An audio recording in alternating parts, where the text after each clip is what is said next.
हाँ भाई, prudence principal किसी को भी कोई आइडिया है इसके बारे में? कोई नहीं।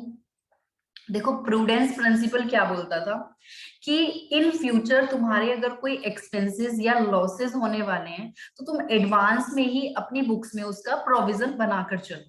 यानी कि ये प्रिंसिपल थोड़ा कंजर्वेटिव वाली बातें करता है कि हमें लग रहा है कि मान लेते हैं हमारी कंपनी के ऊपर कोई केस चल रहा है, ठीक है, और हमें चांसेस हैं कि हम उस केस को हार सकते हैं इन फ्यूचर, हमें उसके मतलब कुछ ना कुछ पेमेंट, कुछ हमें हमारे ऊपर क्लेम आ सकता है कि हमें वो पे करना पड़ सकता है। तो उस केस में हम क्या करते हैं, हम प्रोविजन बनाकर चलते हैं, ठीक है। हम एडवांस में ही एक प्रोविजन बना लेंगे कि उस पर्टिकुलर लाइबिलिटी के लिए हमने इतने पैसे अरेंज कर लिए हैं कि अगर इन फ्यूचर हमारे ऊपर वो लाइबिलिटी अराइज होती है तो हमें कोई प्रॉब्लम नहीं होगी, हम उसको पे कर देंगे, ठीक है। तो प्रोविजन, एक हम प्रोविजन पढ़ेंगे आगे, एक चैप्टर हमारा फाइनेंशियल स्टेटमेंट आएगा, वहां पर ये बहुत ज्यादा तुम्हें देखने के लिए मिलेगा, provision for doubtful debts. Provision for doubtful debts पता है क्या होता है? जो हमारे डेटर्स होते हैं ना, कभी कभी क्या होता है कि हमारे बेड डेट्स हो जाते हैं। बेड डेट्स तो सबको पता है, जर्नल एंट्री में सबने किया है। बेड डेट्स क्या होता है? बेड डेट्स क्या होता है कि जो हमारे डेटर्स हमें पैसे नहीं देते हैं, जिनसे हमें रिकवरी नहीं हो पाती है, हम क्या मान लेते हैं फिर उनको? बेड डेट्स मान लेते हैं। तो देखो, मान लेते हैं हमारा कुछ एक्सपीरियंस ऐसा ही है कि पिछले 4-5 साल से हमें क्या हो रहा है, हर बार कोई ना कोई डेटर ऐसे हो जाते हैं जो हमारे बेड डेट्स बन जाते हैं। तो जब हमें पहले से ही पता है कि हर बार हमारे थोड़े बहुत डेटर्स ऐसे हैं जो कि बेड डेट्स में कन्वर्ट हो जाते हैं, तो जब हमें पहले ही मालूम है ये चीज का कि इन फ्यूचर हमें उसके लिए पे करना पड़ सकता है, मतलब हमें कम पैसे मिलेंगे, तो हम क्या करते हैं, एडवांस में ही एक प्रोविजन बनाकर चलते हैं, प्रोविजन फॉर डाउटफुल डेट्स। तो प्रोविजन फॉर डाउटफुल डेट्स किस चीज के लिए होता है कि अगर हमारे कल के दिन कुछ बेड डेट्स होंगे तो हमने एडवांस में ही एक प्रोविजन बना लिया, हम अपने बेड डेट्स को अपने प्रोविजन के अगेंस्ट एडजस्ट कर देंगे, ठीक है। तो मतलब प्रूडेंस, ये चीज हम क्यों कर रहे हैं? क्योंकि हमारा प्रूडेंस प्रिंसिपल ये बातें बोलता था, ठीक है। अकाउंटिंग के प्रिंसिपल्स हमें फॉलो करने पड़ते हैं, उसी के अकॉर्डिंग हमारी अकाउंटिंग होती है। तो ये देखो, ये प्रिंसिपल वाला चैप्टर क्या है ना, बच्चे इसको बहुत इग्नोर करते हैं, बट ये इग्नोर करने वाला चैप्टर बिल्कुल भी नहीं है, ठीक है। इसको प्लीज, हर एक प्रिंसिपल तुम्हारी टिप्स पर होना चाहिए कि कौन सा प्रिंसिपल क्या बात बोलता है। अगर तुम्हें प्रिंसिपल्स पता होंगे तो तुम्हें अकाउंट्स को समझने में उतना ही अच्छा लगेगा, हर चीज, हर एक कंसेप्ट तुम्हारा क्लियर होगा उससे, ठीक है। कि ये चीज हम ऐसा क्यों कर रहे हैं क्योंकि वो वाला प्रिंसिपल ऐसा बोलता है, ऐसा क्यों कर रहे हैं क्योंकि वो वाला प्रिंसिपल। जहां भी मेरी प्रिंसिपल की लिंकिंग होगी मैं उसको तुम्हें लिंक करा के चलूंगी, जैसे कि प्रोविजंस मेनली प्रूडेंस प्रिंसिपल की वजह से बनाए जाते हैं, ठीक है। तो देखो यहाँ पर क्या है, जब हमारे चैप्टर में क्या लिखा है, देखो प्रोविजंस एंड रिजर्व्स हमारा जो चैप्टर है। अब मैंने यहाँ पर बोला प्रोविजन फॉर डाउटफुल डेट्स किस चीज के लिए बनाया गया है, क्योंकि हमारे बेड डेट्स होने वाले हैं, तो उसके लिए हमने एडवांस में ही एक प्रोविजन बना लिया। तो देखो होता क्या है, जब हम अपना प्रॉफिट कैलकुलेट करते हैं ना, तो जब हम अपनी इनकम में से एक्सपेंसेस को माइनस करते हैं ना, तो इस एक्सपेंस में प्रोविजन को इंक्लूड किया जाता है। ये एक्सपेंस में क्या होता है, ये प्रोविजंस इंक्लूड किए जाते हैं, मींस हम इनको अपना एक्सपेंस मानकर चलते हैं। मान लेते हैं मुझे पे तो नेक्स्ट ईयर करना है, बट मैंने करंट ईयर में ही एक प्रोविजन बना लिया, तो मैं अपनी इनकम में से प्रोविजंस को लेस करके चलूंगी। कहीं ना कहीं हमारा प्रोविजन का मतलब क्या है कि जब मैं अपना प्रॉफिट कैलकुलेट करती हूँ तो प्रॉफिट कैलकुलेट करने के लिए हम अपने एक्सपेंसेस में प्रोविजंस को इंक्लूड करके चलेंगे, ठीक है। तो अगर मैं यहाँ पर देखो तुम्हें प्रोविजंस की फर्स्ट लाइन क्लियर करती हूँ, एक बार देखो क्या लिखा हुआ है। Provision is an amount set aside by charging और debited in the profit and loss account to provide for non liability the amount which can not be determined accurately because they are not yet incurred, ठीक है। अभी वो हुए नहीं है, अभी हम उनको एक्यूरेटली डिटरमाइन नहीं कर सकते कि इतना ही हमें पे करना है। हमने बस एक आइडिया लगाया कि इन फ्यूचर हमारा इतना हो सकता है, मतलब ये एक एस्टिमेट है एक तरीके का। एग्जाम्पल में देखो क्या दिया हुआ है, provision for depreciation, provision for bed and doubtful debts. Provision for depreciation तो तुम पढ़ चुके हो, जो हम डेप्रिसिएशन वाला चैप्टर करके आए हैं उसमें क्या था डेप्रिसिएशन जो हम लगाते हैं वो भी तो हमारा एक एस्टिमेट ही होता है कि इन फ्यूचर हमें लगता है कि एवरी ईयर हमारा एसेट इतनी वैल्यू से डिक्लाइन हो जाएगा। वो कोई एक्यूरेट वैल्यू थोड़ी ना होती है, वो हमारा सिंपल एक एस्टिमेशन होता है। तो हम क्या करते हैं, एवरी ईयर डेप्रिसिएशन के लिए प्रोविजन बनाते हुए चलते हैं। ठीक है, तो वो भी सेम कंसेप्ट है। अब देखो, जब हम अपना प्रॉफिट कैलकुलेट करते हैं ना, तो हम उस प्रोविजन को, मतलब जो हमने डेप्रिसिएशन लगाया है उसको लेस करते हैं अपने प्रॉफिट में से। ठीक है, तो यहाँ पर जो ये फर्स्ट लाइन लिखी हुई है ना, provision is an amount set aside by charging in the profit and loss account. तो देखो होता क्या है, जब हम अपना प्रॉफिट एंड लॉस अकाउंट बनाएंगे ना, मैं तुम्हें एक उसका छोटा सा ओवरव्यू देती हूँ। हम ना प्रॉफिट एंड लॉस अकाउंट बनाएंगे। प्रॉफिट एंड लॉस अकाउंट में क्या होता है, अभी वो चैप्टर हमारा रेक्टिफिकेशन के बाद आएगा, उसके बाद हमारा नेक्स्ट चैप्टर वही है, फाइनेंशियल स्टेटमेंट। ठीक है, एक हमारी डेबिट साइड है, क्रेडिट साइड है। जैसे लेजर बनाते हैं ना, सेम वही एक तरीके से ये प्रॉफिट एंड लॉस अकाउंट का लेजर टाइप ही समझ लो इसको। ठीक है, तो इसमें क्या होता है, क्रेडिट साइड में हमारी सारी इनकम आती है और डेबिट साइड में हमारे सारे एक्सपेंसेस आते हैं। ठीक है, तो जब हम इनको टोटल करेंगे, फाइनली लास्ट में हमारी बैलेंसिंग फिगर या तो इधर आएगी या फिर इधर आएगी। अगर इधर आती है तो इट मींस ये हमारा नेट प्रॉफिट होगा, क्योंकि इधर कब आएगी, जब क्रेडिट साइड का टोटल ज्यादा होगा, मींस इनकम का टोटल ज्यादा होगा, तो क्रेडिट बैलेंस होगा हमारा, तो इसको हम क्या बोलेंगे, ये हमारा क्या है, नेट प्रॉफिट है। तो जब हम ये एक्सपेंसेस लिखेंगे ना यहाँ पर, इन एक्सपेंसेस में प्रोविजन भी इंक्लूड होगा, मतलब प्रोविजन फॉर डाउटफुल डेट्स भी यहाँ पर लिखा जाएगा। ठीक है, यानी कि प्रॉफिट कैलकुलेट करने के लिए हमने प्रोविजंस को डेबिट किया है in profit and loss account. तो ये फर्स्ट लाइन का मीनिंग यहाँ पर यही है, provision is an amount set aside by charging.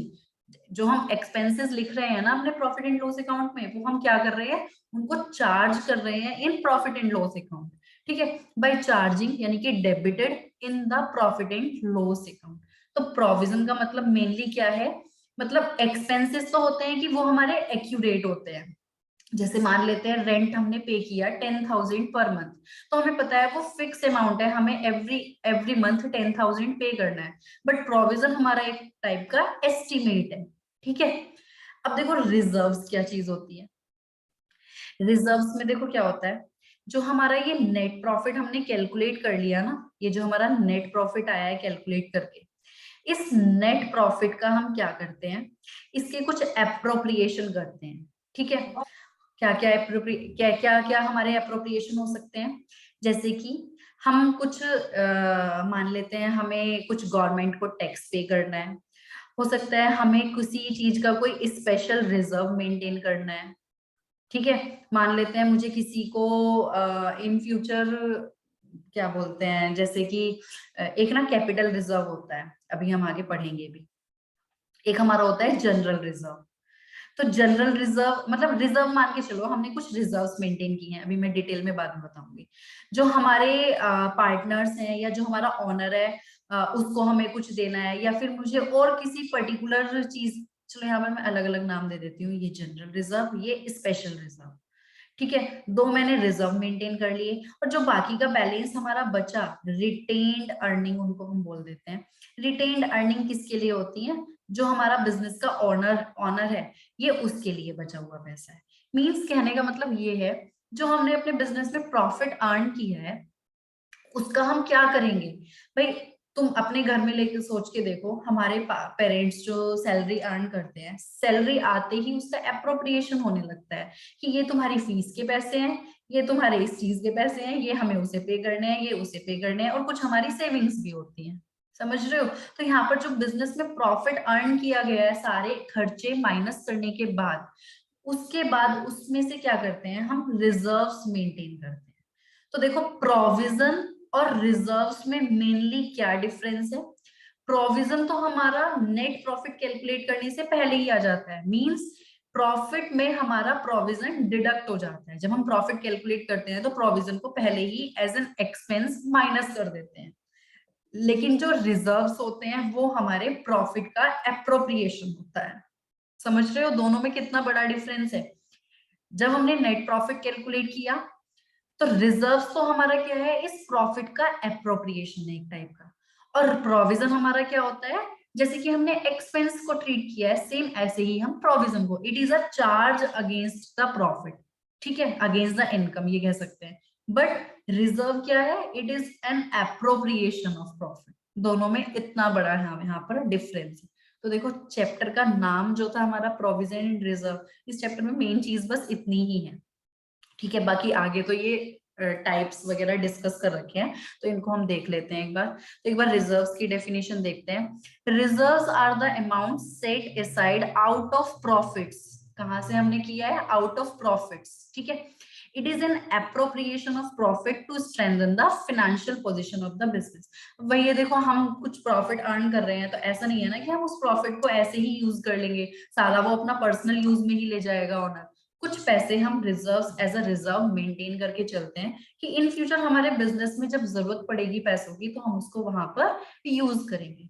तो यहाँ पर दो एग्जांपल लिए गए हैं रिजर्व के, general reserve and capital reserve. यहाँ पर देखते हैं टाइप ऑफ रिजर्व हमारे।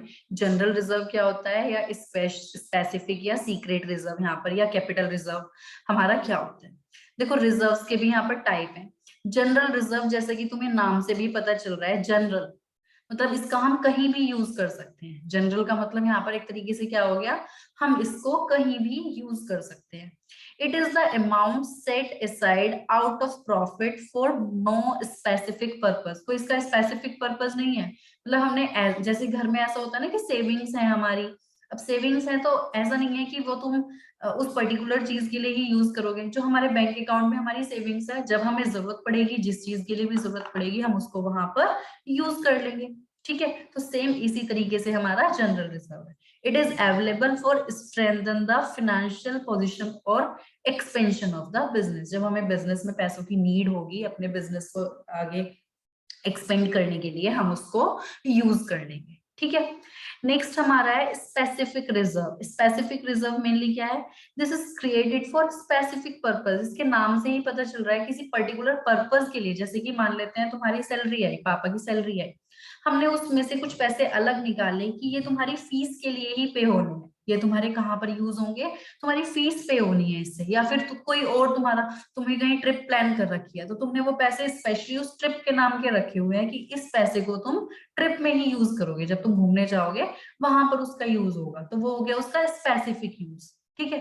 And can be utilised only for that purpose, ठीक है। ये सीक्रेट रिजर्व वैसे तुम्हारी बुक में होगा नहीं, बट ये इसमें डाल दिया थोड़ा सा। It is a reserve the existence और the amount of which is not disclosed in balance sheet. ये मतलब हमने, हमारी बुक्स में तुम्हें दिखाई नहीं देगा, ये सीक्रेट है ये पैसा। जैसे करते हैं ना कि जैसे मोस्टली घर में मदर ऐसा करती हैं कि थोड़े से पैसे वो अलग रखे हैं, और वो किसी को नहीं पता कि हाँ ये पैसे हैं भी। जब बहुत ही ज्यादा नीड आएगी, मान लेते हैं सारे पैसे खर्च हो गए, कुछ नहीं बचा, तब वो हिडन रिजर्व्स निकल के आते हैं। समझ रहे हो, जब भी तब हमारे वो सीक्रेट रिजर्व्स यूज होते हैं। वो बैलेंस शीट में कहीं शो नहीं हो रहे हैं, बट वो पैसा हमारे पास है, ठीक है। वैसे ये तुम्हारा बुक में तुम्हें मिलेगा नहीं, बट ऐसा भी होता है, ये एक पॉइंट एक्स्ट्रा इसमें है, ठीक है। मेनली तुम्हें दो रिजर्व्स देखने के लिए मिलेंगे, general reserve and capital reserve, ठीक है, या स्पेसिफिक रिजर्व। आगे देखो रिजर्व्स एंड प्रोविजन में मेनली जो तुम्हें एग्जाम के लिए इंपॉर्टेंट है वो ये है, ठीक है। रिजर्व्स और प्रोविजन में डिफरेंस पता होना चाहिए। तो देखो इसका नेचर क्या है, इट इज एप्रोप्रिएट, सॉरी ये उल्टा लिखा गया है भाई, गलत लिखा गया, प्लीज मैं इसको चेंज करके दूंगी तुम्हें, ठीक है, मैं फिर से शेयर कर दूंगी। ये इधर आता और ये इधर आता, ये लिखने में मिस्टेक हो गई है, ठीक है। बल्कि मैं इसको ऐसा कर सकती हूँ, रिजर्व्स को इधर लिख देती हूँ और प्रोविजन को इधर लिख दूंगी, ये उल्टे लिखे गए सारे, ठीक है। तो देखो प्रोविजन क्या है, it is charge against profit, ठीक है। और रिजर्व क्या है, it is appropriation of profit. मैं जो मैंने शेयर किया डॉक्यूमेंट उसको चेंज करके दूंगी, मैंने ध्यान ही नहीं दिया है, ऐसा हो गया। पर्पस क्या है देखो, it is created to strengthen the financial position of the business. बताओ ये क्या चीज है, रिजर्व थी या प्रोविजन था। फाइनेंशियल पोजीशन को स्ट्रेंथन करने के लिए हम क्या मेंटेन करते हैं, रिजर्व। तो ये हमारा रिजर्व है, ठीक है।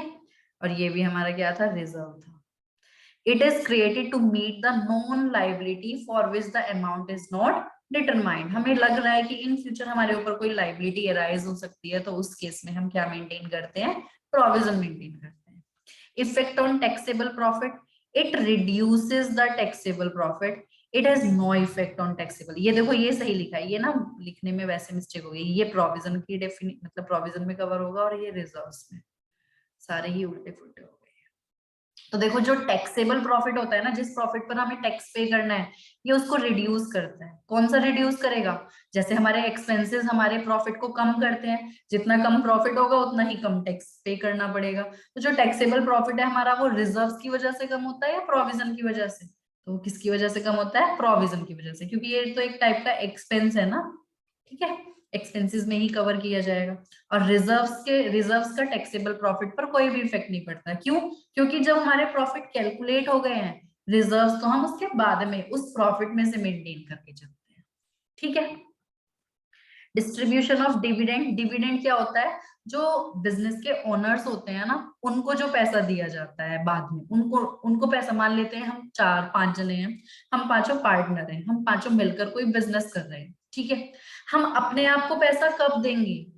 जब हम बिजनेस के सारे एक्सपेंसेस पे कर देंगे, जितनी कोई एक्स्ट्रा लाइबिलिटी होगी वो पे कर देंगे, कोई हमें रिजर्व मेंटेन करके चलना होगा वो भी हम मेंटेन कर लेंगे, कुछ पैसा हम जनरल रिजर्व के नाम का भी रखेंगे। उसके बाद जो हमारे पास रिटेन्ड अर्निंग होंगी, उसमें से हम क्या करते हैं? डिविडेंड डिस्ट्रीब्यूट करते हैं। तो it can not be used for dividend distribution. ये क्या चीज है? प्रोविजन। प्रोविजन का तो हम यूज कर ही नहीं सकते डिविडेंड डिस्ट्रीब्यूशन के लिए, क्योंकि प्रोविजन तो हमने कोई पर्टिकुलर लाइबिलिटी पे करने के लिए बनाया था ना, और वो भी हमारा एक्सपेंसेस में, मतलब प्रॉफिट कैलकुलेट करने में माइनस हो चुका है, तो वो तो वैसे भी यूज नहीं होगा। और रिजर्व्स को हम यूज कर सकते हैं, जैसे कि मान लेते हैं जनरल रिजर्व मेंटेन किया हुआ था हमने, ठीक है। अब उसका तो कोई स्पेसिफिक यूज नहीं है ना। अगर मान लेते हैं ऑनर्स को लग रहा है ये पैसा हम आपस में डिस्ट्रीब्यूट कर लेते हैं, तो उसको कर सकते हैं, क्योंकि उसका कोई स्पेसिफिक यूज नहीं था। तो reserves can be used for dividend distribution. तो ये हमारा रिजर्व्स में कवर होगा। तो मैं ये पॉइंट्स चेंज कर दूंगी, कोई इधर रिजर्व्स में है, कोई इधर प्रोविजन का हो गया, ये आगे पीछे हो गए हमारे।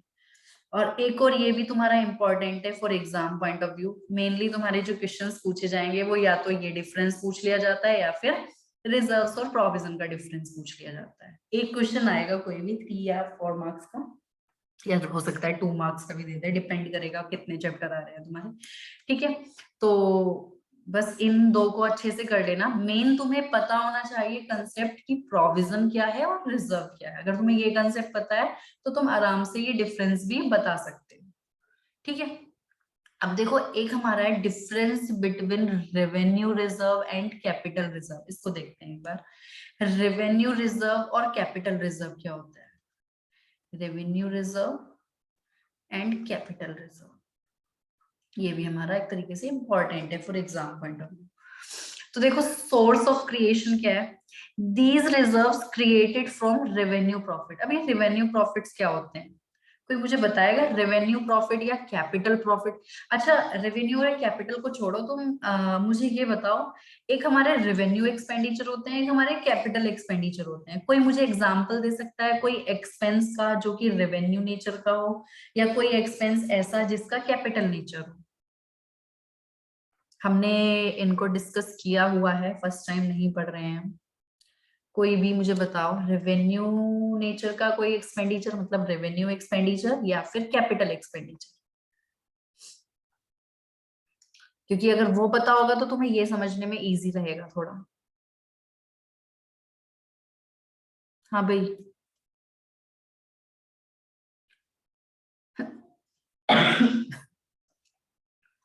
बोलो, किसी को भी कोई आइडिया?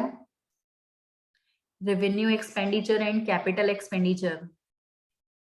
अच्छा, मैं चलो कुछ एक्सपेंसेस के नाम बताती हूँ, मुझे एटलीस्ट इतना तो बताना कि ये रेवेन्यू है या कैपिटल है। अगर हमने सैलरी पे की है, या हम रेंट पे कर रहे हैं, ठीक है, सैलरी पेड, रेंट पेड, या फिर मैं बोलती हूँ हमने मशीन परचेज की है, तो मुझे अब बता सकते हो कि इसमें से कौन सा एक्सपेंडिचर रेवेन्यू एक्सपेंडिचर है और कौन सा कैपिटल है, या ये सारे ही रेवेन्यू है या सारे कैपिटल है? बता सकते हो? सैलरी पेड बताओ कौन सा एक्सपेंडिचर है? यार इतना तो बता दो प्लीज। रेवेन्यू। रेवेन्यू एक्सपेंडिचर, ठीक है। रेंट पेड हमारा क्या है?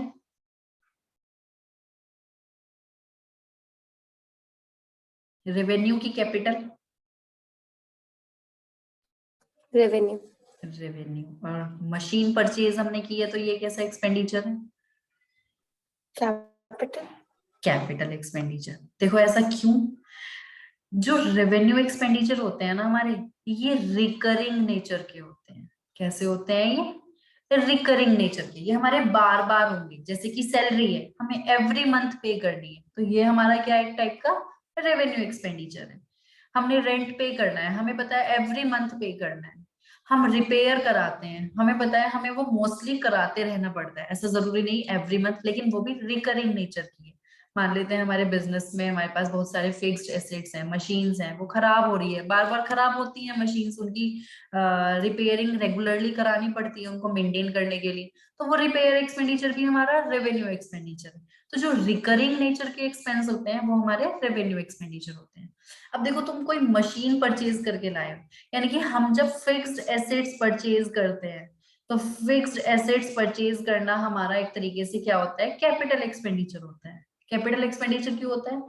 क्योंकि तुम इसको बार बार नहीं करोगे। तुमने एक मशीन थी, तुम्हें पता है, हमने जैसे फर्स्ट क्लास में एग्जांपल लिया था कि हमें पेन मैन्युफैक्चर करने हैं, पेन मैन्युफैक्चर करने के लिए हमें पेन मैन्युफैक्चरिंग मशीन लेकर आनी पड़ेगी। ऐसा तो नहीं है ना कि तुम एवरी मंथ या एवरी ईयर मशीन ही परचेज करते रहोगे।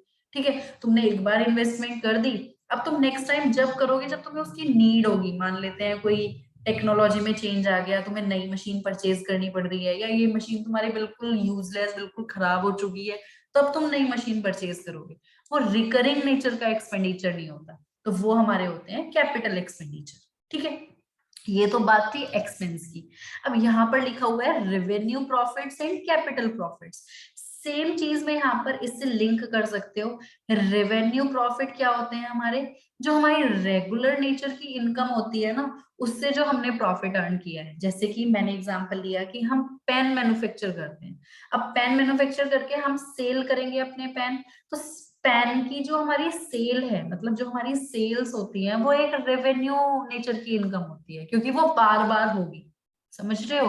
तो अगर हम, तो जो हमारा रेवेन्यू प्रॉफिट होते हैं ना, मतलब जब जो हमने उस इनकम से प्रॉफिट अर्न किया है, जो हमने अपनी सेल्स, सेल्स में और प्रॉफिट में डिफरेंस होता है। प्रॉफिट में तो क्या होता है कि हम इनकम में से एक्सपेंस माइनस कर देते हैं, तब हमारा प्रॉफिट आता है। और अगर मैं बोल रही हूँ सेल्स, तो सेल्स का मतलब क्या है, अभी उसमें एक्सपेंडिचर माइनस नहीं हुए, बस वो हमारी क्या है, सेल्स है। ये चीजें तुम्हें थोड़ी सी नेक्स्ट चैप्टर में क्लियर हो जाएंगी जब हम फाइनेंशियल स्टेटमेंट वाला चैप्टर करेंगे। तो देखो होता क्या है, रेवेन्यू प्रॉफिट हमारे क्या होंगे, जो हमारी रेगुलर नेचर की इनकम होगी ना, रिकरिंग नेचर की, जैसे कि हमारी जो सेल्स होती है, उससे जो हमने प्रॉफिट अर्न किया है, वो हमारे होते हैं रेवेन्यू प्रॉफिट्स मेनली। ठीक है, और कैपिटल प्रॉफिट्स हमारे क्या होते हैं, जो कि कोई ऐसा प्रॉफिट जो कि कभी कभी हुआ है, जैसे कि मान लेते हैं हमारे फिक्स्ड एसेट्स खराब हो गए थे, या फिर हमारे आउटडेटेड हो गए थे, हमें कोई नई टेक्नोलॉजी आई, वो परचेज करने पड़ गए।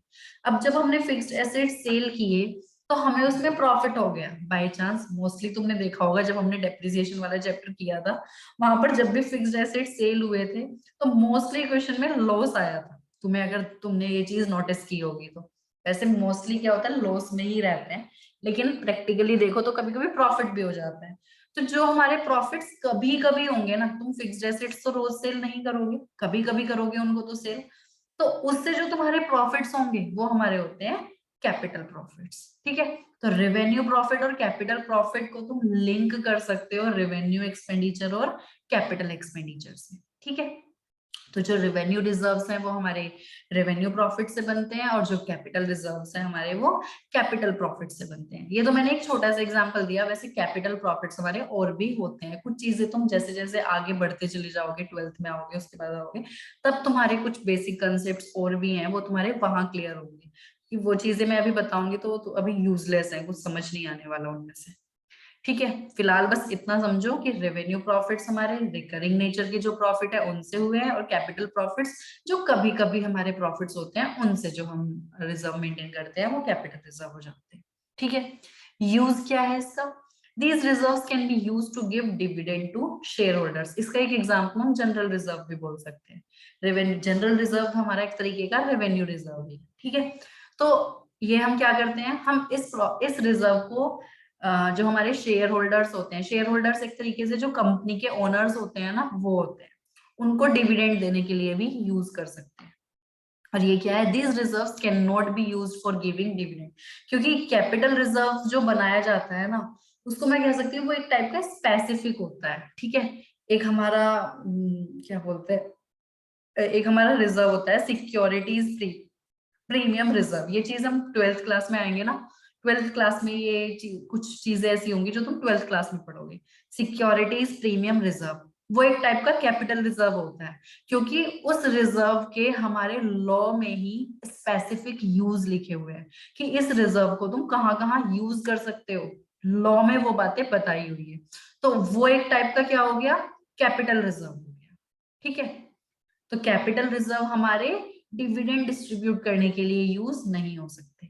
पर्पस क्या है इसका, these reserves are created for meeting the unforeseen losses. जैसे मैंने जनरल रिजर्व के लिए भी बताया था ना, हम कुछ पैसा रख देते हैं उठा के कि इन फ्यूचर जब हमें जरूरत पड़ेगी हम उसको जब यूज करेंगे, ठीक है, या अपने बिजनेस को एक्सपेंड करने के लिए यूज करेंगे। तो यहाँ पर भी देखो वही बात लिखी हुई है, these reserves are created for meeting unforeseen losses. In future कुछ ऐसा हो गया कि हमें कोई अचानक से कोई लॉस हो गया है, कुछ ऐसा हुआ, तो हम उसको वहां पर भी यूज कर सकते हैं, क्योंकि इसका कोई स्पेसिफिक यूज नहीं है, इसको तुम कहीं भी यूज कर सकते हो रेवेन्यू रिजर्व को। और ये क्या है, it is use for writing of the capital losses. तो इसको तुम जैसे कैपिटल नेचर के प्रॉफिट होते हैं तो कुछ कैपिटल नेचर के लॉस भी होते हैं, तो तुम उनको राइट ऑफ करने में यूज करोगे। जैसे मैंने यहाँ पर एग्जांपल लिया था ना, सिक्योरिटीज प्रीमियम रिजर्व, इसके यूज बताए हुए हैं कि इसको तुम कहाँ कहाँ यूज कर सकते हो, तो उसका उसमें एक चीज हमारी ये भी कवर होती है, ठीक है। तो मेनली हमारा रेवेन्यू रिजर्व और कैपिटल रिजर्व को तुम ऐसा भी बोल सकते हो, ये एक टाइप का जनरल रिजर्व है, ये एक टाइप का स्पेसिफिक रिजर्व है। क्लियर है। तो इस चैप्टर में ना मतलब देखा जाए तो बस इतना ही है, बाकी कुछ कैरेक्टरिस्टिक ऑब्जेक्टिव वो चीज एक बार देख लेना। मेन हमारा पार्ट इसमें इतना ही है, प्रोविजंस एंड रिजर्व्स। प्रोविजन क्या होते हैं, it is a charge against profit, और रिजर्व क्या होता है, it is appropriation of profit. मतलब प्रॉफिट कैलकुलेट करने के लिए प्रोविजंस का यूज किया गया है, यानी कि एक्सपेंसेस की तरह ट्रीट किया गया है प्रोविजन को। जबकि रिजर्व्स क्या चीज है कि हमने जो प्रॉफिट अर्न किया है उसको हम अप्रोप्रिएट कर रहे हैं, मतलब प्रॉफिट के बाद वाला स्टेप हो गया रिजर्व्स, और प्रोविजन हो गया प्रॉफिट से पहले वाला स्टेप एक तरीके से, ठीक है। तो मेन हमारा इस चैप्टर में बस इतना ही था, तो एक बार इसको देख लेना। बाकी मैं ये चेंज करके दे दूंगी, इसमें थोड़ा सा इसको तुम मतलब तुम्हें पढ़ के समझ भी आएगा, बाकी मैं इसको रेक्टिफाई करके भी दे दूंगी, रेक्टिफाई नहीं चेंज करके ही दूंगी। रेक्टिफाई वर्ड मैंने क्यों यूज किया, अब यहाँ पर हम देखने वाले हैं। देखो ये चैप्टर बस इतना ही था, तो मैं इसमें आगे अब टाइम ज्यादा वेस्ट करना नहीं चाह रही हूँ, कुछ यूज नहीं है आगे, ठीक है। कोई तुम रीड करके देखना, तुम्हें कोई कंफ्यूजन होगा तो मुझे बता देना, हम उसको डिस्कस कर लेंगे, ठीक है। हम यहाँ पर देखो नया स्टार्ट करने जा रहे हैं, मैंने इस लास्ट मैम क्लास में ही नया बोला था। चैप्टर आज ही स्टार्ट करेंगे?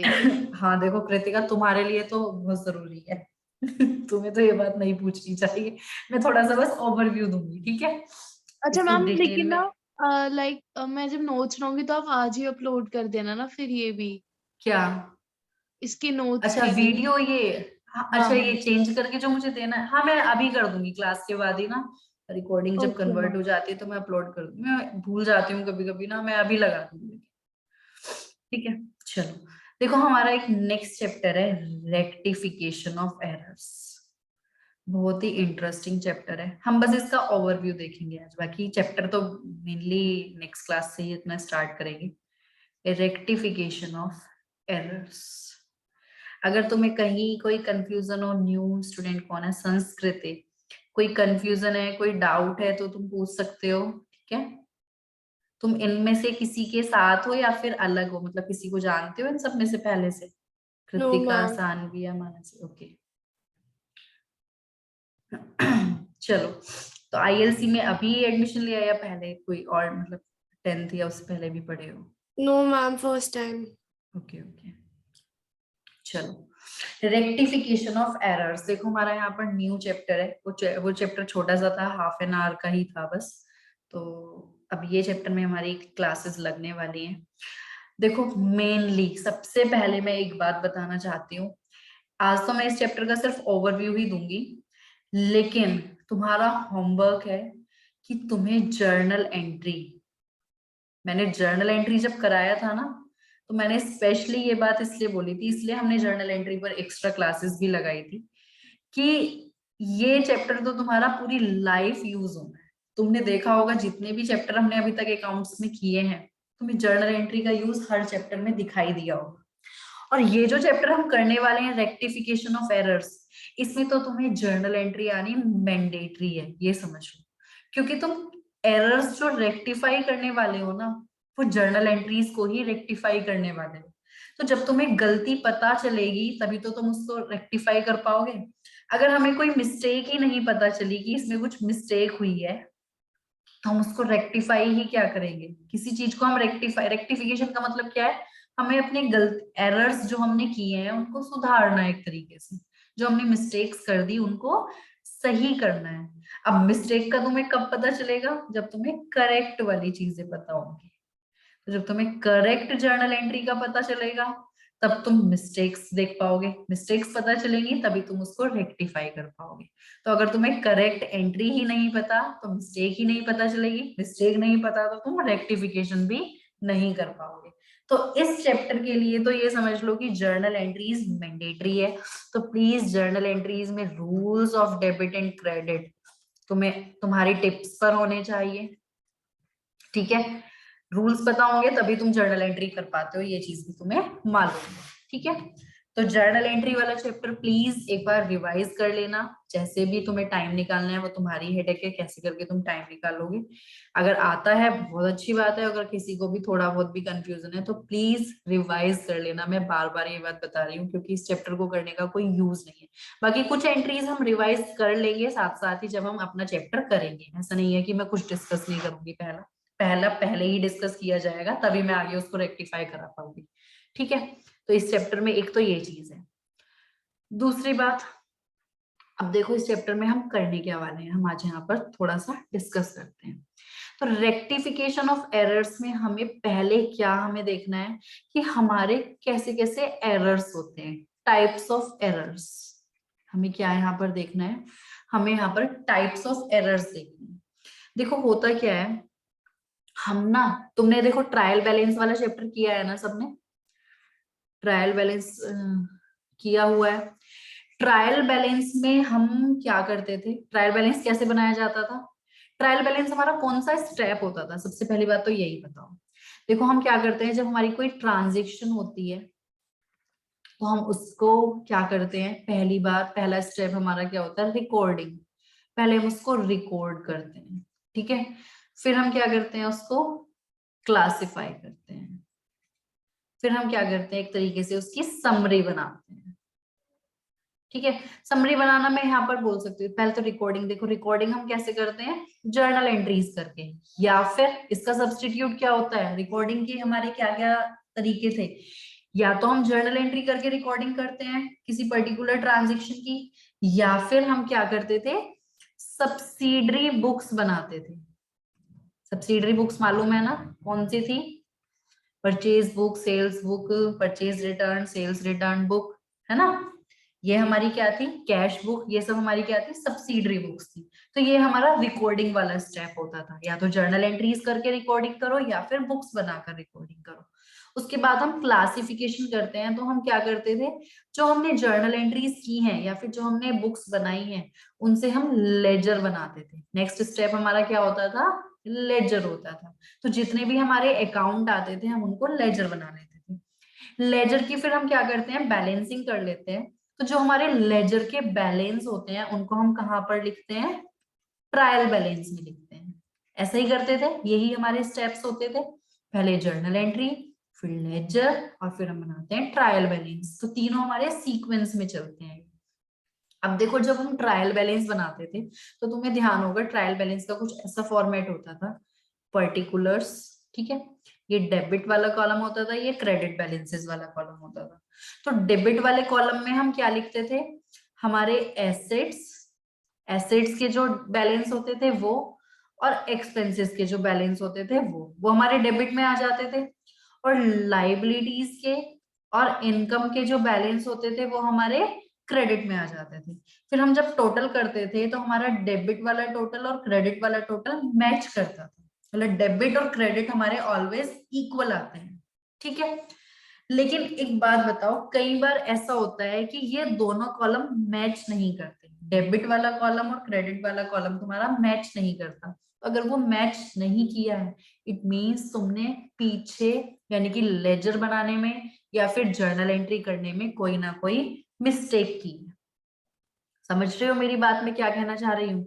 ये इस चैप्टर की लिंकिंग करा रही हूँ मैं कि इस चैप्टर में क्या करने वाले हैं, इसलिए मैंने पीछे से मैं पूरी हिस्ट्री बताकर चल रही हूँ कि कहाँ क्या मिस्टेक होती है, ठीक है। जब हम ट्रायल बैलेंस बनाते हैं तो ट्रायल बैलेंस बनाते हुए हमारी डेबिट और क्रेडिट वाले कॉलम का टोटल इक्वल आना चाहिए, ठीक है। अगर वो इक्वल नहीं आ रहा है तो इट मीन्स तुम पीछे कोई ना कोई मिस्टेक करके आए हो।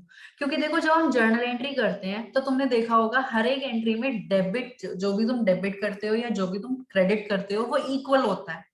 तो जब वहां सब कुछ इक्वल था तो लेजर में भी सब इक्वल रहता है, लेजर में सब इक्वल होता है तो लेजर में जो हमारी वो इक्वल से मतलब है लेजर में जो हमारा बैलेंस आता है वो हम अपना ट्रायल बैलेंस में लिखते हैं। तो यहाँ पर भी हमारा डेबिट और क्रेडिट इक्वल आना चाहिए, क्योंकि अकाउंट्स का रूल ही है, डबल एंट्री सिस्टम का रूल ही है, debit and credit are always equal, ठीक है।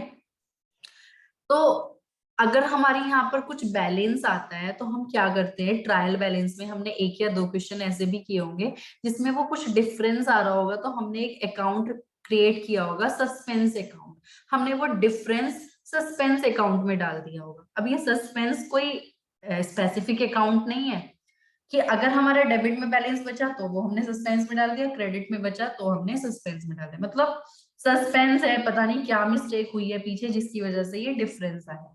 तो इस चैप्टर में हम यही सीखने वाले हैं कि हमारे जो टाइप ऑफ एरर्स होते हैं ना वो कितने तरीके के होते हैं यहाँ पर। एक तो एरर्स वो होते हैं जो कि अफेक्ट करते हैं ट्रायल बैलेंस को, ठीक है। और एक एरर्स ऐसे होते हैं जो कि ट्रायल बैलेंस पर कोई भी इफेक्ट नहीं डालते। यानी कि हमें दो टाइप के एरर देखने हैं, errors affecting trial balance, errors which do not affect trial balance. तो देखो ट्रायल बैलेंस पर इफेक्ट कब पड़ेगा, जब हमने कोई गलती ऐसी कर दी कि कुछ चीज ऐसी थी जो डेबिट में लिखनी थी हमने नहीं लिखी, या फिर क्रेडिट में लिखनी थी नहीं लिखी, या फिर ऐसा हुआ है कि डेबिट में वो अमाउंट थी 1000, क्रेडिट में हमने लिख दिया 10,000, तो 9,000 का डिफरेंस आ गया दोनों में। तो ऐसे एरर्स होते हैं हमारे जो कि ट्रायल बैलेंस को इफेक्ट करते हैं। अब कुछ एरर्स ऐसे भी होते हैं जो कि ट्रायल बैलेंस पर इफेक्ट नहीं डालते, यानी कि हमने डेबिट और क्रेडिट की अमाउंट तो सही लिखी है, यानी कि 1000 रुपीज यहाँ लिखा है, यहाँ भी 1000 लिखा है, बट उसका अकाउंट गलत कर दिया, ठीक है। वो हमारे एरर्स होते हैं ट्रायल बैलेंस को जो इफेक्ट नहीं करते, मतलब डेबिट और क्रेडिट का टोटल तो इक्वल है, कैलकुलेशन सब सही है, बट हमने कंसेप्चुअल प्रिंसिपल्स की गलती कर दी, अकाउंटिंग अकाउंट्स के जो हमारे कंसेप्ट थे वो हमने गलत अप्लाई कर दिए, तो वहां पर हमारे क्या होता है ट्रायल बैलेंस पर इफेक्ट नहीं पड़ता। या फिर कोई ट्रांजेक्शन थी बट हम उसको रिकॉर्ड करना ही भूल गए, ठीक है। जब हमने ट्रांजेक्शन को रिकॉर्ड ही नहीं किया, ना कुछ डेबिट हुआ ना कुछ क्रेडिट हुआ, तो डेबिट और क्रेडिट के टोटल पर थोड़ी ना कोई इफेक्ट पड़ेगा, वो तो इक्वल ही आएगा, ना मैंने कोई अमाउंट डेबिट करी ना क्रेडिट करी, ट्रांजेक्शन को रिकॉर्ड ही नहीं किया। तो वो एरर भी हमारे क्या होते हैं जो कि ट्रायल बैलेंस को इफेक्ट नहीं करते। तो हमें दोनों टाइप के एरर देखने हैं, जिनका इफेक्ट ट्रायल बैलेंस पर पड़ेगा और जिनका इफेक्ट ट्रायल बैलेंस पर नहीं पड़ेगा, ठीक है। तो देखो इसमें ना हमारे टोटल 4 होते हैं, 4 की कोई सीक्वेंस नहीं है, मैं ऐसे ही नाम लिख रही हूँ, एरर ऑफ ओमिशन, ठीक है। तो मैं आज तुम्हें टाइप ऑफ एरर्स बता देती हूँ, बाकी इनको रेक्टिफाई करना तो हम नेक्स्ट क्लास से ही सीखेंगे। एरर ऑफ ओमिशन, ओमिशन का मतलब क्या है, ओमिशन मतलब हमने वो चीज ओमिट ही कर दी, मतलब हमने उसको रिकॉर्ड ही नहीं किया। ओमिशन का मतलब क्या होता है, मैं इसके नोट्स बनवाऊंगी प्रॉपर नेक्स्ट क्लास में, ठीक है, या फिर तुम बना के तुमको पीडीएफ कर दूंगी, वैसे लिखोगे तो ज्यादा अच्छा रहेगा अपने हाथ से मेरे साथ साथ। एरर ऑफ ओमिशन का मतलब क्या होता है, जिसको हमने रिकॉर्ड ही नहीं किया, रिकॉर्डिंग करना ही भूल गए। तो मुझे एक बात बताओ, अगर तुम रिकॉर्डिंग करना भूल गए तो उससे ट्रायल बैलेंस पर इफेक्ट पड़ेगा या नहीं पड़ेगा? अगर हमने रिकॉर्ड ही नहीं किया होगा तो ट्रायल बैलेंस पर कोई इफेक्ट पड़ेगा? ना हमने डेबिट किया ना हमने क्रेडिट किया, तो इससे हमारा ट्रायल बैलेंस पर कोई भी इफेक्ट नहीं पड़ता है। ठीक है, सेकंड, इनको हम डिटेल में देखेंगे, अभी मैं सिर्फ ऊपर से ही बता रही हूँ कि क्या क्या है इसमें हमारा। तो एरर ऑफ ओमिशन, एक हमारा होता है error of principle. Error of principle क्या होता है? जब हमने अपने अकाउंटिंग प्रिंसिपल्स को ही गलत अप्लाई कर दिया। ठीक है, प्रिंसिपल्स के अकॉर्डिंग करना तो कुछ और था बट हमने कर कुछ और दिया। जैसे कि एक मैं एग्जांपल लेती हूँ।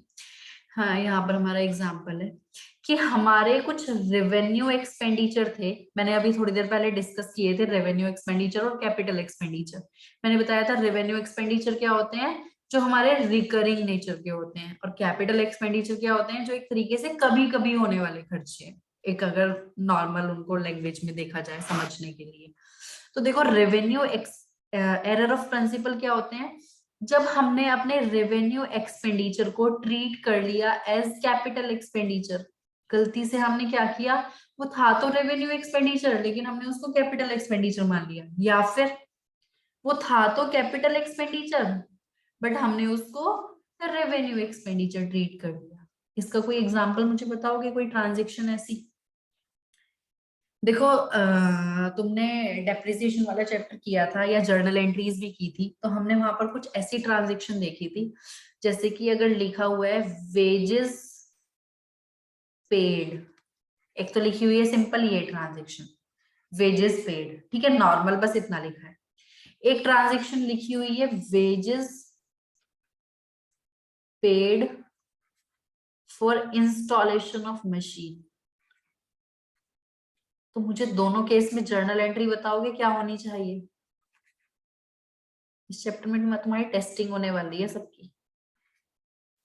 मुझे दोनों केस में जर्नल एंट्री बताओ। वेजेस पेड की क्या जर्नल एंट्री होगी और wages paid for installation of machine, क्या दोनों की जर्नल एंट्री सेम होगी या थोड़ा बहुत डिफरेंस कुछ और होगी, अलग अलग एंट्रीज होगी? मुझे जर्नल एंट्री बताओ प्लीज, जल्दी से, कोई भी बता दो, मुझे नाम लेने की जरूरत नहीं है, खुद से बता दो, कोई भी जिसको भी आती है, चाहे सब बोल दो एक साथ, मुझे कोई प्रॉब्लम नहीं है। वेजेस पेड क्या जर्नल एंट्री होगी इसकी,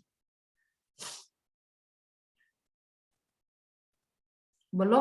वेजेस पेड जर्नल एंट्री बहुत simple Wages entry. account debit to cash account. Wages account debit to cash account, ये तो हो गई हमारी वेजेस पेड की जर्नल एंट्री, जो भी अमाउंट होगी, ठीक है। और wages paid for installation of machine, इसकी क्या जर्नल एंट्री होगी? Wages paid for installation of machine, journal entry बताओ भाई जल्दी से।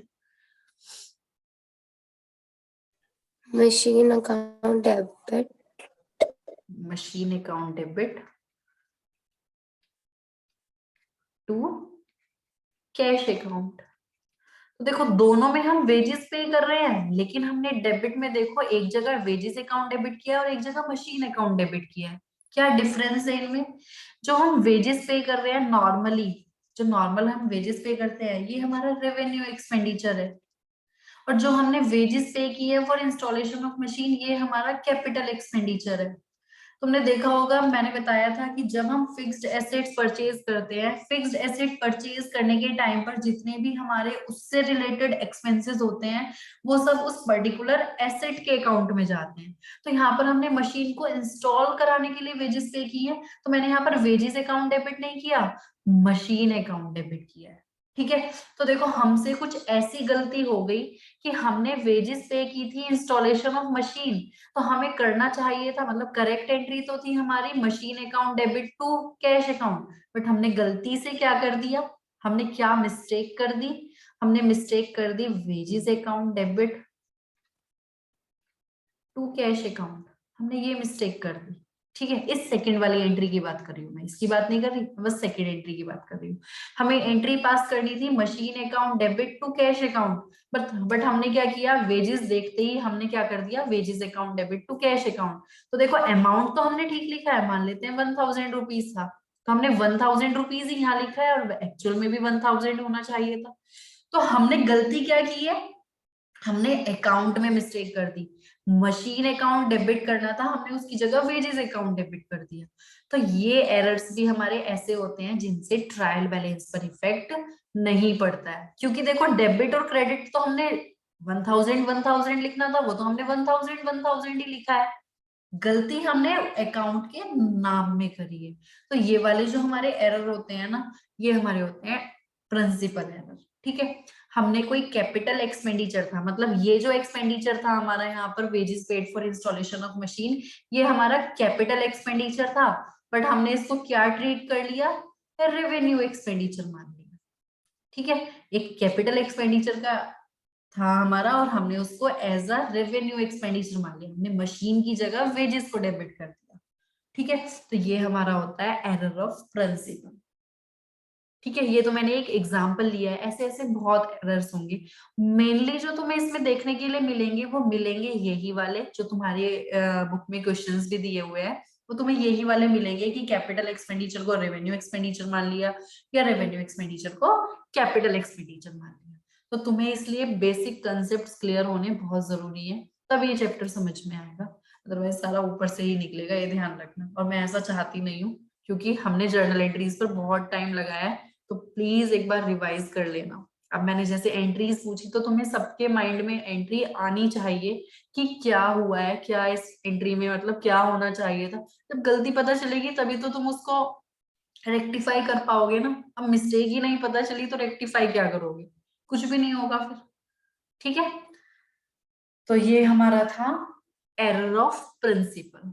ठीक है, फर्स्ट मैंने बताया एरर ऑफ ओमिशन, मतलब कि हम उसको रिकॉर्ड करना ही भूल गए।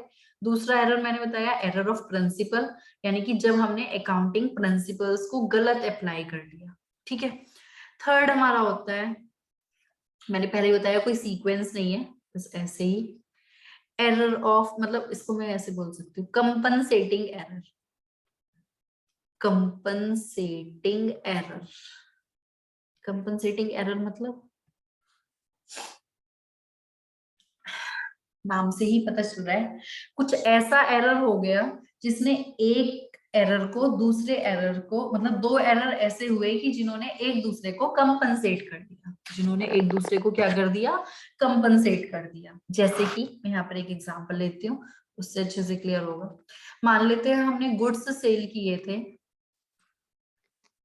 राम को, कितने के, 10,000 के। ठीक है, और हमने श्याम को भी गुड्स सेल किए थे, उसको किए थे 1000 के। ठीक है, हमने दो जनों को गुड्स सेल किए थे, दोनों को क्रेडिट सेल थी। अब हमने क्या किया, जब हमने इनकी रिकॉर्डिंग करी, यानी कि जब हमने जर्नल एंट्री करी, तो हमने राम के में लिख दिए 1000 और श्याम के अकाउंट में लिख दिए कितने, 10,000, मतलब उल्टा कर दिया दोनों को। ठीक है, जब हमने गुड्स सोल्ड टू राम इसके लिए करा तो क्या जर्नल एंट्री होगी, देखो राम को डेबिट करेंगे टू सेल्स अकाउंट। कितना करना तो था 10,000, लेकिन हमने गलती से 1000 कर दिया।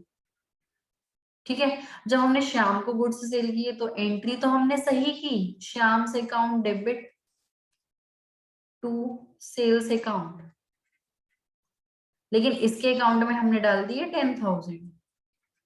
तो देखो अगर मैं अपनी सेल्स का टोटल करती हूँ तो वो तो 11,000 होगा, तो सेल्स में तो मेरा 11,000 ही है। और अगर मैं डेटर्स के पॉइंट ऑफ व्यू से देखूं तो राम और श्याम दोनों ही मेरे डेटर हैं, तो डेटर्स की भी टोटल, ये तो थी मेरी सेल्स की वैल्यू 11,000, और डेटर्स की वैल्यू भी कितनी है, टोटल में देखा जाए तो 11,000 ही है। लेकिन जब मैं इंडिविजुअल अकाउंट चेक करती हूँ तो वहां पर मेरा राम और श्याम के अकाउंट ने क्या किया, एक दूसरे को इस एरर ने कंपनसेट कर दिया, यानी कि इन टोटल कोई मिस्टेक नहीं है। जब मैंने ट्रायल बैलेंस बनाया होगा तो सेल्स यानी कि इसको क्रेडिट में डाला होगा 11,000 और डेटर्स के नाम से डेबिट में भी मैंने 11,000 डाला होगा, तो ट्रायल बैलेंस पर कोई इफेक्ट नहीं पड़ना, क्योंकि हमारी मिस्टेक ऐसी हुई है कि दोनों मिस्टेक ने एक दूसरे को कंपनसेट कर दिया। तो ये हमारे होते हैं कंपनसेटिंग एरर। अब मैं इसको सही करूंगी, जब हम सही कैसे करेंगे हम नेक्स्ट क्लास में सीखेंगे, रेक्टिफिकेशन करना हम अपना नेक्स्ट क्लास में सीखेंगे। अब मुझे इस मिस्टेक को सही करना है। सही मेनली क्या करना है, जिसके में ज्यादा हो गया उसको कम कर दो, जिसका कम रह गया उसको ज्यादा कर दो, बस इतना काम करना है। ठीक है, वो भी जर्नल एंट्री पास करके। तो कैसे करेंगे उसको हम नेक्स्ट क्लास में देखेंगे। तो ये हमारे होते हैं कंपनसेटिंग एरर, एक मिस्टेक ने दूसरे मिस्टेक को कंपनसेट कर दिया, तो इनका भी ट्रायल बैलेंस पर कोई इफेक्ट नहीं पड़ता है, क्योंकि डेबिट क्रेडिट एक दूसरे को कंपनसेट कर गए यहाँ पर। तो कंपनसेटिंग एरर्स का भी ट्रायल बैलेंस पर कोई इफेक्ट नहीं होता है। अभी तक देखो मैंने 3 एरर बताए और तीनों का ही हमारा ट्रायल बैलेंस पर कोई इफेक्ट नहीं पड़ा। Error of commission, error of principle और कंपनसेटिंग एरर, तो तीनों का कोई भी इफेक्ट नहीं पड़ा अभी तक ट्रायल बैलेंस पर। अब हम फोर्थ एरर जो डिस्कस करने वाले हैं, ये एरर ऐसा है, इसका मोस्ट ऑफ द केसेस में ट्रायल बैलेंस पर इफेक्ट पड़ता है। इसका नाम है एरर ऑफ कमीशन। इसके बहुत सारे एग्जाम्पल मिलेंगे, ज्यादातर क्वेश्चन हमें इसके ऊपर मिलेंगे, एरर ऑफ कमीशन के ऊपर। अब देखो एरर ऑफ कमीशन में क्या होता है, इसके तो एग्जाम्पल से ही बताती हूँ तब क्लियर होगा अच्छे से। जैसे होता क्या है, हमने ना जर्नल एंट्री तो ठीक कर दी, जर्नल एंट्री हमारी करेक्ट है। मान लेते हैं यही मैं एग्जांपल ले लूं कि हमने गुड्स सेल किए थे राम को, तो हमने क्या जर्नल एंट्री करी, Ram's account debit to sales account. Journal entry में हमारी कोई कमी नहीं है, मतलब 1000 रुपीज की सेल्स थी, हमने 1000 रुपीज सेल्स रिकॉर्ड कर ली। अब देखो जब हम लेजर बना रहे थे, लेजर बनाते हुए हमने क्या किया, हमें राम का लेजर भी बनाना था और सेल्स का लेजर बनाना था। 2 अकाउंट इन्वॉल्व थे हमारे इसमें, एक राम का लेजर था और एक सेल्स का लेजर था। तो हमने क्या किया, राम का लेजर तो ठीक बना दिया, मान लेते हैं राम को यहाँ पर डेबिट करना था, तो मैं कैसे करती हूँ पोस्टिंग, राम की डेबिट साइड में हम लिख देते हैं टू सेल्स अकाउंट। इस चैप्टर से तुम्हारे बहुत सारे चैप्टर रिवाइज भी हो जाएंगे, तुम देखोगे तो। यहाँ पर हम लिखते हैं राम को डेबिट करते हैं, यहाँ पर लिखते हैं टू सेल्स। तो राम के अकाउंट में तो मैंने पोस्टिंग सही की, लेकिन मैंने सेल्स में लिखने में गलती कर दी। मान लेते हैं ऐसा कुछ था कि सेल्स में डालने थे 1000, तो सेल्स हमारा क्रेडिट हुआ है, तो क्रेडिट साइड में मुझे क्या लिखना था, बाय राम, कितना 1000। ठीक है, अब मुझे यहाँ पर 1000 लिखना था, लेकिन मैंने हो सकता है सेल्स में क्या कर दिया, 1000 ना लिखकर 100 रुपीज लिख दिया, गलती हो गई हमसे लिखने में। यानी कि राम के अकाउंट में तो कोई मिस्टेक नहीं है, बट सेल्स में गलती हो गई। इनको हम बोलते हैं one sided error. Journal entry सही थी, लेकिन लेजर पोस्टिंग करते टाइम हमने क्या कर दिया, राम के अकाउंट में तो सही डाल दिए पैसे, लेकिन सेल्स में गड़बड़ कर दी। समझ रहे हो? तो चाहे तुमने जर्नल एंट्री सही की है, अगर तुमने लेजर में गलती कर दी तो अल्टीमेटली तुम्हारे ट्रायल बैलेंस पर इफेक्ट पड़ेगा ही, क्योंकि ट्रायल बैलेंस तो लेजर से बनाया जाता है ना, लेजर के बैलेंसेस लिखे जाएंगे। अब सेल्स का जब हम बैलेंस करेंगे तो सेल्स में तो 900 रुपीज कम रह जाएंगे। समझ रहे हो? तो ये जो एरर हमारे होते हैं इनको हम बोलते हैं एरर ऑफ कमीशन। ये तो मैंने एक एग्जांपल लिया है, ऐसे ऐसे बहुत सारे एरर्स होंगे। ठीक है, तो इनको सस्पेंस अकाउंट के थ्रू ठीक किया जाता है, जो हमारे ये वन साइडेड एरर होते हैं। तो कैसे होगा, क्या होगा, ये हम नेक्स्ट क्लास में देखेंगे, डिटेल में देखेंगे, प्रॉपर सारे एरर्स लिखेंगे कैसे कैसे होते हैं। तो ये हमारा इस चैप्टर का सिर्फ ओवरव्यू था। ठीक है, बाकी डिटेल में हम नेक्स्ट क्लास में स्टार्ट करेंगे प्रॉपरली, रेक्टिफिकेशन ऑफ एरर्स। ठीक है, प्लीज जर्नल एंट्रीज रिवाइज करके आना। ठीक है, और नेक्स्ट क्लास हमारी वही कल ही होगी। मुझे बस एक बार डिस्कस करनी थी, कल तुम लोगों की क्लासेस किस किस मतलब जो बाकी क्लासेस हैं वो किस टाइम से हैं? मुझे एक्चुअली कल का टाइम चेंज करना पड़ सकता है। तुम्हारी कोई और क्लासेस मतलब हम 6 PM या 7 PM, मतलब कोई भी टाइम जो तुम्हारा थोड़ा सा लेट, बस थोड़ा लेट करना है, जो तुम लोगों को सूट करे, मैं वो टाइम रखना चाहती हूँ जो सबके लिए सूटेबल हो।